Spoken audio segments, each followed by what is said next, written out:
In this experiment, I will be describing how Lenz's law operates.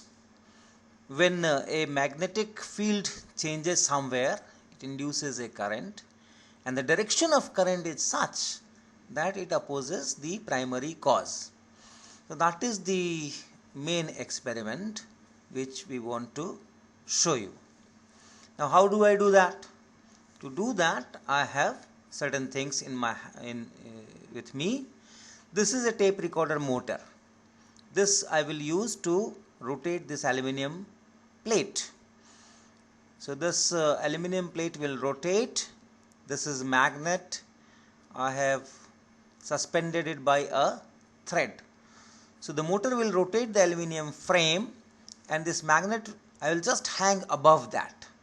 So as the motor will rotate below this magnet, the magnet will be at this level and the motor will rotate below it. And the plate, this aluminum plate, metallic plate, which will rotate. So you will have, okay, let me put it, it can rotate freely as you see.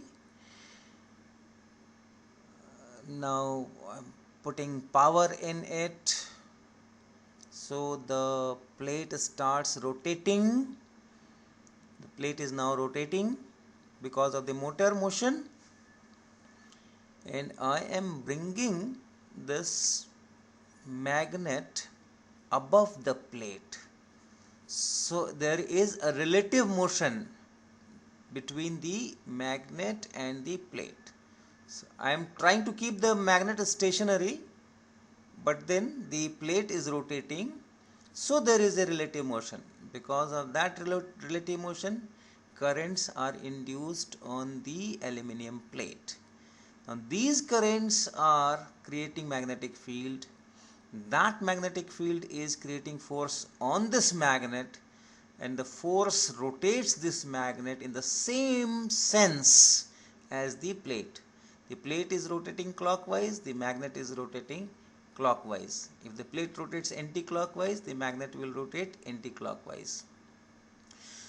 So what happens when the plate is rotating and the magnet is stationary?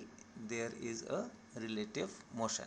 But if the magnet also starts rotating in the same sense, then the relative motion is reduced, because plate is going clockwise, magnet is going clockwise. So the force was such that the magnet started rotating in the same sense, and therefore the relative motion was reduced. That is Lenz's law. The relative motion caused those induced currents on the magnetic plate. See, and it rotates in the same direction to reduce the relative motion.